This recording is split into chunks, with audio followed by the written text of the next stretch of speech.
Assalamualaikum warahmatullahi wabarakatuh. Perkenalkan, saya Miftahul Huda dengan NIM 3280200064. Berbicara mengenai perkembangan teknologi di Indonesia, dilansir dari Komisi Penyiaran Indonesia atau KPI, sistem penyiaran digital sedang digencarkan oleh pemerintah Republik Indonesia. Mulai tahun 2022, penyiaran sistem digital akan diterapkan secara menyeluruh di Indonesia. Dalam Undang-Undang Nomor 11 Tahun 2020, Amanah Digitalisasi Penyiaran pada pasal 60A berbunyi penyelenggaraan penyiaran dilaksanakan dengan mengikuti perkembangan teknologi, termasuk migrasi penyiaran dari teknologi analog ke teknologi digital. Penerapannya sendiri ditandai dengan adanya analog switch off atau disingkat ASO. ASO adalah suatu peristiwa dihentikannya siaran analog dalam industri penyiaran untuk beralih ke teknologi siaran digital. Wacana digitalisasi penyiaran di Indonesia memang bukan bahasan baru. Pasalnya, Indonesia telah melakukan perencanaan alih teknologi secara bertahap sejak tahun 2007 dengan diterbitkannya Permen Kominfo nomor 07/per/M.Kominfo/3/2007 tentang standar penyiaran digital terestrial untuk televisi tidak bergerak di Indonesia. Uji coba teknologi penyiaran digital juga telah dilakukan dari tahun 2008 dan dilanjutkan dengan tahap penyiaran simulcast pada tahun 2012. Hingga akhirnya melalui Undang-Undang Nomor 11 Tahun 2020 tentang Cipta Lapangan Kerja, digitalisasi penyiaran di Indonesia memiliki payung hukum jelas berupa undang-undang. Bagi pendengar dimanapun Anda berada, teruntuk kalian yang masih bingung atau bimbang mengenai mengapa sistem penyiaran digital di Indonesia perlu kita dukung, saya akan sedikit berbagi mengenai keunggulan dan kelemahan sistem penyiaran digital itu sendiri, yang semoga menjawab pertanyaan dari Pak Urip selaku dosen, dan semoga pula sesuai dengan apa yang diharapkan oleh teman-teman viewers yang berbahagia. Keunggulan sistem penyiaran digital di Indonesia. Yang pertama, frekuensi yang lebih efisien ketimbang teknologi analog. Perlu kita ketahui bahwa penggunaan pita frekuensi siaran digital lebih sedikit dibanding siaran analog. Di Indonesia sendiri, yakni 328 MHz untuk analog dan hanya 112 MHz untuk digital. Dengan begitu, sisa pita frekuensi dapat dimanfaatkan untuk hal lain, seperti internet, penerbangan, pendidikan, dan sebagainya. Pemanfaatan ini juga meningkatkan digital dividend yang memungkinkan internet kecepatan tinggi atau broadband termasuk pengembangan 5G dan industri 4.0. Yang kedua, siaran dengan resolusi HDTV dapat dipancarkan secara efisien. Dengan adanya HDTV, tentu kualitas siaran lebih baik. Interferensi, suara atau gambar rusak, berbayang yang terjadi pada siaran analog dapat diminimalisir. Kemampuan transmisi audio, video, data sekaligus dapat dilakukan secara bersamaan. Dan yang pasti, disiarkan secara free to air atau FTA alias gratis.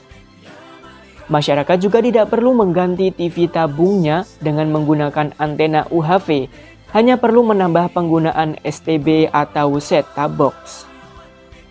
Yang ketiga, munculnya multi-channel dalam penyiaran Indonesia. Pemerintah sendiri telah menetapkan 8 pengelola multiplexing atau multiplexer di Jakarta, yakni RCTI, SCTV, Trans TV, TV One, RTV, Berita 1, Metro TV, dan TVRI.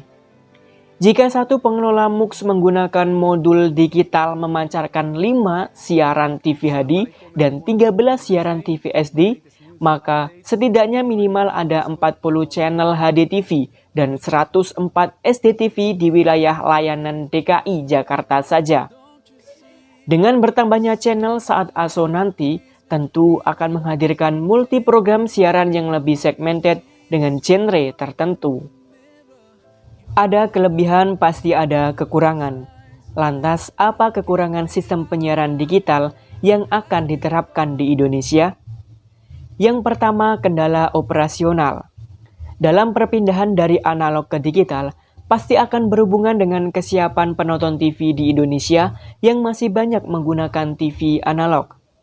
Meski tengah dijalankan proses simulcast, namun yang menjadi kendala adalah lamanya proses simulcast tersebut, yang bisa kita lihat dari kesiapan masyarakat dan penyelenggara agar tidak terjadi kesenjangan ketika penyiaran digital diterapkan.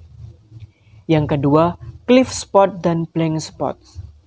Secara teknis, masih sering terjadi cliff effect dan blank spots.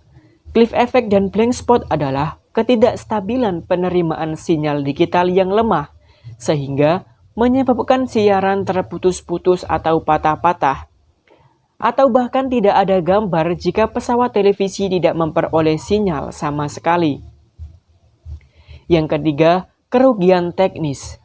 Kerugian teknis ini terjadi dikarenakan setelah imigrasi ke digital, penyiaran akan dipancarkan oleh penyiaran multiplexing yang akan berimbas kepada pemancar penyiaran lokal yang tidak digunakan lagi. Yang keempat, keahlian pengguna dalam mengoperasikan alat. Teknologi penyiaran digital menuntut keahlian khusus penggunanya dalam mengoperasikan alat, termasuk memperbaiki jika ada kerusakan. Keahlian dalam kaitan ini sangat terkait dengan sumber daya manusia yang harus mengikuti dan mampu bersinergi dengan digitalisasi. Media penyiaran yang kelak seluruhnya menggunakan platform digital juga harus dipahami oleh operator-operator yang notabene secara teknis saat ini masih banyak mengoperasikan siaran teknologi analog. Itulah tadi sedikit informasi yang dapat saya sampaikan.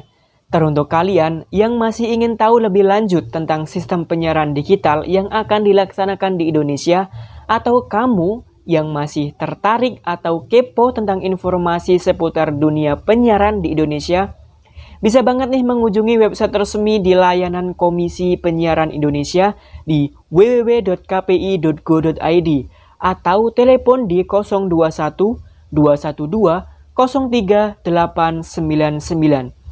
Follow juga Instagramnya di @kpipusat dan akun resmi lainnya. Sekedar informasi juga untuk kalian viewers tercinta, bahwa saat ini Indonesia tengah mempersiapkan ASO yang dilaksanakan secara bertahap. Pemerintah membagi 4 tahapan ASO. Tahap pertama pada 30 Juni sampai 17 Agustus tahun 2021. Tahap kedua 31 Desember sampai 31 Maret tahun 2022. Tahap ketiga 30 Juni 2022 sampai 17 Agustus tahun 2022. Dan tahap keempat 2 November 2022.